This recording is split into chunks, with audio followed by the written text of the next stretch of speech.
اس کے پیچھے مرکات یہ ہیں کہ بلوچستان کے عوام کو ظلم اور زیادتیوں کا نشانہ بنا کے بلوچستان کے وسائل کی لوٹ مار ہونی چاہیے. آپ کو علم ہوگا کہ بلوچستان میں آپ کو یہ خون خرابہ منظرنامہ جو سرکار کی طرف سے جو بالخصوص شروع کیا گیا ہے, اس کے پیچھے تو یہ ہے کہ پی پی ایل کا ایک معاہدہ گزشتہ 10 سے 15 سال سے پینڈنگ تھا. ہم بارہا اس معاہدے کی اس لیے مخالفت کر رہے تھے کہ پی پی ایل کے ذریعے سے جو ہمارے گیس کے شیئر ہیں وہ حکومت بلوچستان کو ملنے چاہیے, اور ان سے جو بھی ہمارے بقائے جات ہیں وہ بلوچستان میں تعلیم پہ صحت پہ خرچ ہونے چاہیے. لیکن اس حکومت نے آتے ہی خاموشی میں پی پی ایل کے ساتھ معاہدہ کیا, 60 ارب روپے کے قریب رقم نکال دی گئی جو کرپشن کی نظر ہوئی. 3 سے 4 مہینے میں 1-2 یونین کونسل میں وہ سارا پیسہ بلوچستان کا لگا دیا گیا. دوسری بات یہ کہ جو آئین اور قانون کے مطابق ہمارے یہ جو شیئرز ہونے چاہیے تھے پی پی ایل کے ذریعے سے بلوچستان کو ملنے چاہیے تھے, جس کا تسلسل کے ساتھ بلوچستان کو ہر سال فائدہ ہونا تھا, وہ سلسلہ بند کر دیا گیا.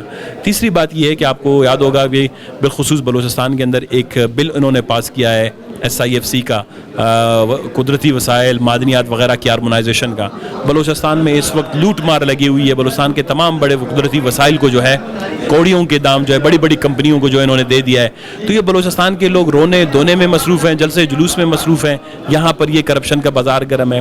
2.5 ارب روپے کے راشن جو ہے ایک دن میں پی ڈی ایم نے جو ہے ایمرجنسی کے نام پر نکال کے رمضان راشن کے نام پہ تقسیم کیا. پی ڈی ایم میں کا مینڈیٹ نہیں ہے. تو اتنی بڑی کرپشن اور لوٹ مار ہو رہی ہے, چاہے اس میں بیوروکریٹس بھی انوالو ہیں, پولیٹیشینز بھی جو نام نہاد سیاسی لوگ ہیں. تو یہ جو چاہتے ہیں کہ بلوچستان کے اندر یہ خون خرابہ ہو, اور یہ اسلام آباد میں کچھ بیٹھے ہوئے لوگ, یہاں کے لوگ بلوچستان کو ایک دکان سمجھتے ہیں, ایک میگا اسٹور سمجھتے ہیں, اس میں جتنی بھی لوٹ مار کی جائے. اور یہ لوٹ مار اس وقت ممکن ہے جب بلوچستان کے اندر کیوس ہوگا, جب بلوچستان کے اندر صورتحال اتنی مخدوش ہوگی, لوگ اپنے لاشیں اٹھانے میں مصروف ہوں گی, لوگ سڑکوں پہ احتجاج کر رہے ہوں گے, اور وہ پیچھے سے بیٹھ کے بلوچستان کے وسائل پہ ڈاکہ ڈال رہے ہوں گے. اس میں دیکھیں ان کی باتیں تو صاف ہیں کہ جی بلوچستان سے حوالے سے ہارڈ پالیسی اپنائی جائے گی. آپ مجھے بتائیں بلوچستان کے حوالے سے سافٹ پالیسی کب اپنائی گئی ہے؟ ہم تو یہ کہتے ہیں کہ بلوچستان کے حوالے سے ہارڈ اپروچ اسٹیٹ کا ہمیشہ سے رہا ہے. 1948 سے لے کر آج تک بلوچستان کے وسائل لوٹے گئے ہیں, بلوچستان کے مال و دولت جو ہے لوٹی گئی ہے, بلوچستان کے لوگوں کو ظلم و جبر کا نشانہ بنایا گیا ہے. بلوچستان کی کون سی قیادت ہے جس نے جیل اور زندان میں وقت نہیں گزارا ہے؟ بلوچستان کے اندر لاشوں کی اور فوجی آپریشن کے ذریعے ہلاکتوں کی تعداد نکالیں, وہ میرے خیال فلسطین اور غزہ سے بھی آگے بڑھ جاتی ہے.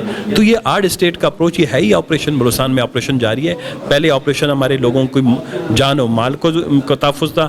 ابھی جو آپریشن کر رہے ہیں اس میں بلوچستان کی مال و دولت کو بھی لوٹنا, بلوچستان کے وسائل کو بھی لوٹنا, بلوچستان کے عوام کے قومی اختیار کو لوٹنا, جعلی اسمبلیوں میں جعلی لوگوں کو بٹھا کر بلوچستان کی قسمت کے فیصلے کرنا. تو یہ میرے خیال میں قومی سلامتی کے اجلاس میں فیصلے ہوئے ہیں.